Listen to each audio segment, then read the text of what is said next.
You will never, ever be in my thoughts after this. I will break out soon, and I will kill more. Because you took mine away. Sincerely hope that whatever it was you wanted so badly that you felt the need to murder my son.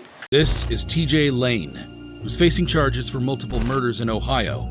Lane, who was 18 years old at the time, wreaked havoc on Chardon High School in Ohio in February 2012. He unleashed a horrifying rampage, gunning down 3 of his classmates, Daniel Parmator, Demetrius Hewlin, and Russell King Jr., and injuring 3 others. If you thought Lane's psychotic behavior was bad, wait till you see how he acted in court. On the day of his trial, Lane decided to make a fashion statement just to add insult to injury.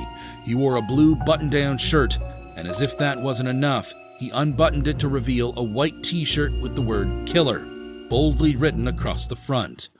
Thank you, Your Honor. To my left is Nicholas Burling, Judge of County System. But here's where things take a truly disturbing turn. During Lane's sentencing hearing, he showed zero remorse and behaved in the most despicable manner imaginable. As the families of his victims poured their hearts out in their victim impact statements, Lane had the audacity to laugh, smile, and even spew vile and unprintable words at them. Saying pull the trigger that killed your son, masturbates to memory. Love you.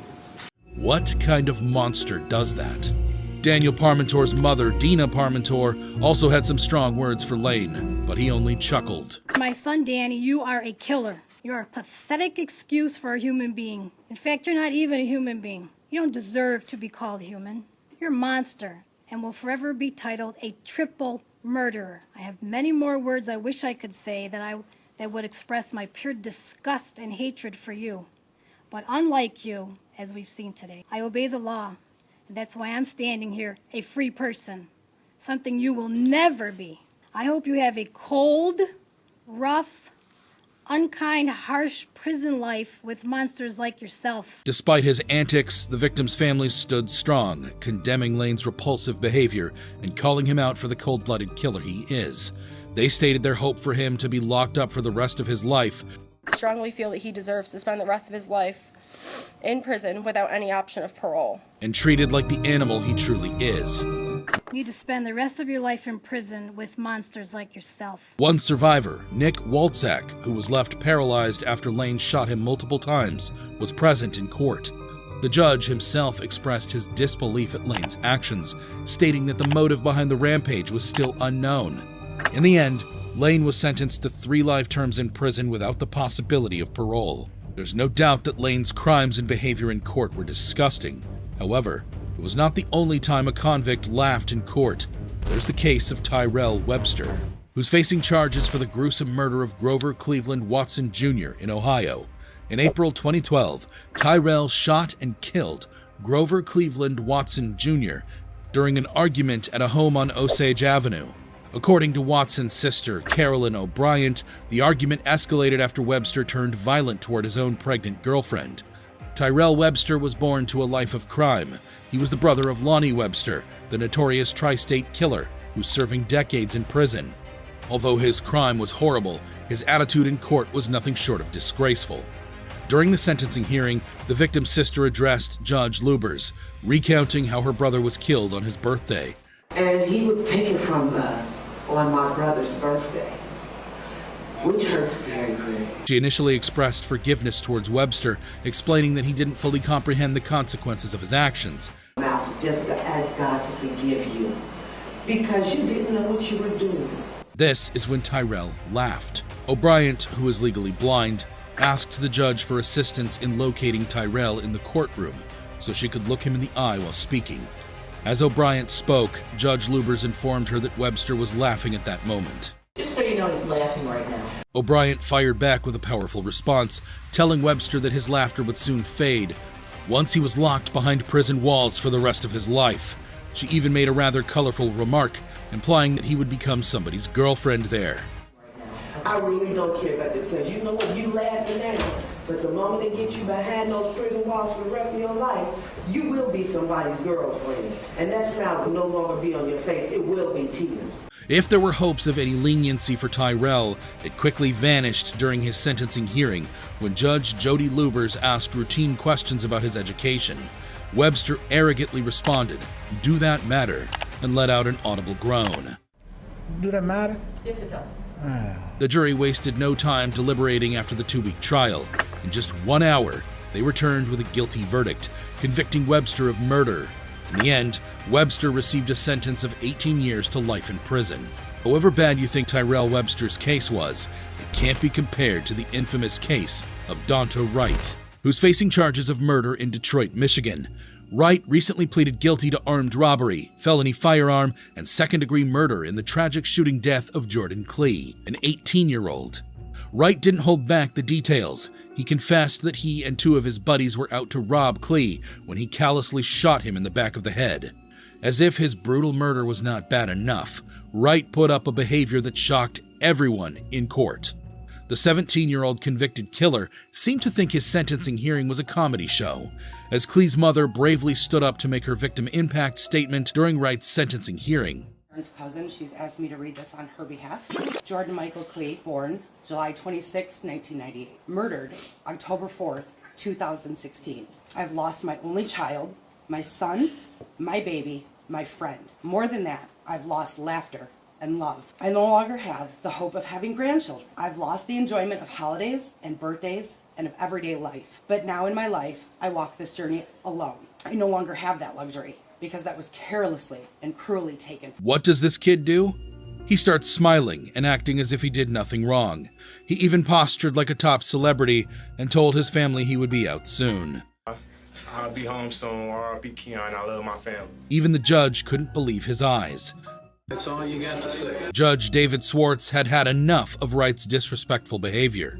He considered rejecting his plea deal, taking him to trial for a harsher sentence. Swartz called out Wright, saying, "But watching you sit there, smile and laugh and shake your head like this was no big deal, I'm very tempted to just say, I'm not going to accept this sentence agreement. We'll go to trial, and if you're convicted of felony murder, you'll go to prison for the rest of your life. That means you'll die there."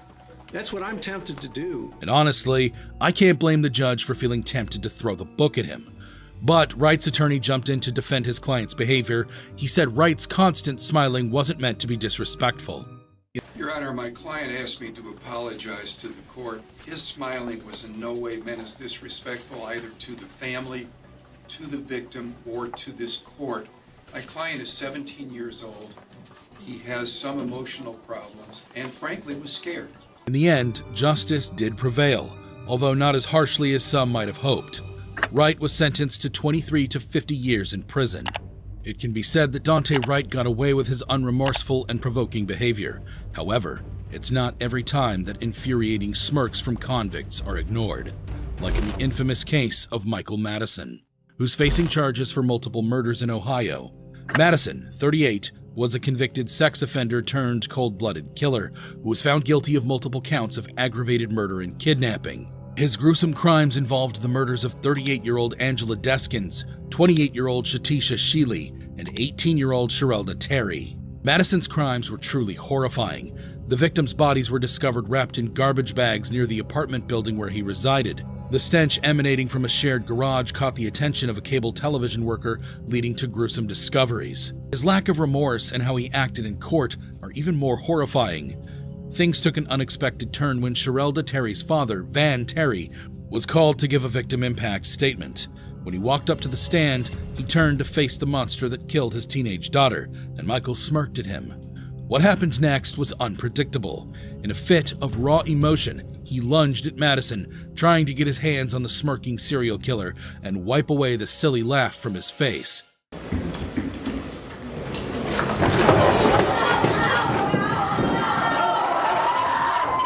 Chaos ensues as courtroom deputies wrestle the distraught father away. In contrast, Madison and others scramble to get out of harm's way. The courtroom scuffle, however intense, didn't deter the proceedings. Once Terry was removed, the judge carried on like a true professional. On the other hand, Madison seemed completely unfazed by the ordeal. There were no injuries or signs of remorse, just a cold, heartless smirk on his face. Despite Madison's defense attorneys highlighting his troubled childhood and history of abuse, the jury recommended the ultimate punishment, death. Judge McDonnell agreed, emphasizing the horrific nature of the crimes and the need for justice. You stripped them from the waist down. You folded them in half. binding them so that their feet were up by their ears. You wrapped them in multiple layers of trash bags, and you discarded them.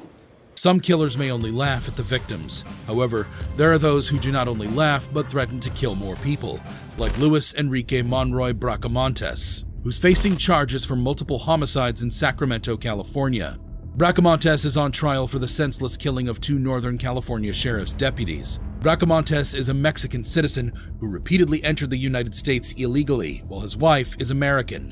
Bracamontes' wife, Janelle Monroy, is also charged in the deputies' slayings.